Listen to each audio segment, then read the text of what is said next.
Xatirələrdə qalmışam ayayxan, elə bilirlər qocalmışam ayayxan. Bunlar mənim torbamı tikməyə gəlir, gəlin görək kim kimi sökməyə gəlir. Çempionun medalı çıxdı əlindən, çox ismişdi bakalı çıxdı əlindən. Meyxana əmtiqə gedir maraqda, biz həmişə olmuşuq səsdə soraqda. Buna dikindən keçib otursun qıraqda, elə bilirdi şəkər buraq küməyə gəlib, elə bilirdi şəkər buraq küməyə gəlib. Bala güldü biz gələrik qətrinə, Orxanın imza qoyaram sətrinə. Eybi yox dəymə uşağın xətrinə, o da həyata qayıbını çəkməyə gəlib, o da həyata qayıbını çəkməyə gəlib. Konya'da hətrimi istəyirlər, görməmişəm rəşadlar inciyirlər. Baxma bunlar mənəm deyirlər, yenə xilidar mənə göz dikməyə gəlib, yenə xilidar mənə göz dikməyə gəlib. Bunlardan inkişaf çıxmayıb heç vaxt, cahilin sözü saf çıxmayıb heç vaxt, ölüm vədə xilaf çıxmayıb heç vaxt. O yol verməyibdir gecikməyə gəlib, o yol verməyibdir gecikməyə gəlib. Meyxanın toyundan gözəldir halı, kəş bu zıraqıracan qalasan balı. Meyxananın bir dənədir qartalı, o şığımağa səlsələr hürkməyə gəlib, o şığımağa səlsələr hürkməyə gəlib. Təsdiq edər sözümü xridar özü, gəlir şairin dəqiq olsun gözü.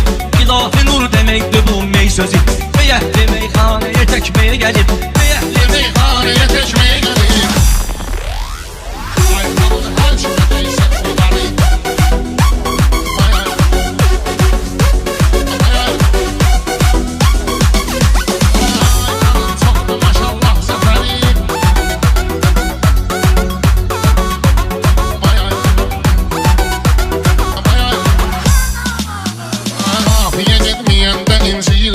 Gör necə əl çalırlar, neyniyirlər.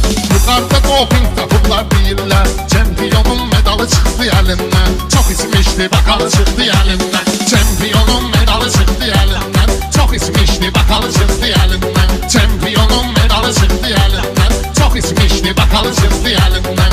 10 manat yığdı xəridi elədi, qoyub özün af yorluğa vicdi elədi. Aynı yazı qıvar nə gicdi elədi, Azərbaycan maralı çıxdı əlindən, Azərbaycan maralı çıxdı əlindən. Əldi yazım var xilidar salamla, sağ ol deyər söz Rəşadın kəlamla.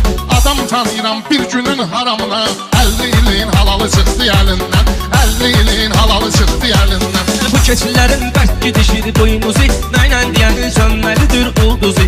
Göstərdim mən Rəşada 3 tuzi, yetimin 16 xalı çıxdı əlindən, yetimin 16 xalı çıxdı əlindən. Və də söz demişəm gözüm xumarda, yetim başını saxlamışım tumarda. Yuxarı mən elə yüklədim xumarda, müziği vardı bahalı çıxdı əlindən, müziği vardı bahalı çıxdı əlindən. Çox aşiqin ahı ellərə düşdü, küləklərə qarışıb yerlərə düşdü. Kərəm yandı məcnun çöllərə düşdü, çox aşiqin vüsalı çıxdı əlindən, çox aşiqin vüsalı çıxdı əlindən. Məni axmaqlamaq istəyirdi, bəxtimizi bağlamaq istəyirdi, lələtəfədə saxlamaq istəyirdi. Nalladılar şakalı çıxdı əlindən, nalladılar şakalı çıxdı əlindən. Bunlar mənim torbamı tikməyə gəlir, gəlin görək kim kimi sökməyə gəlir. Çempionun medalı çıxdı əlindən, çox ismişdi bakalı çıxdı əlindən.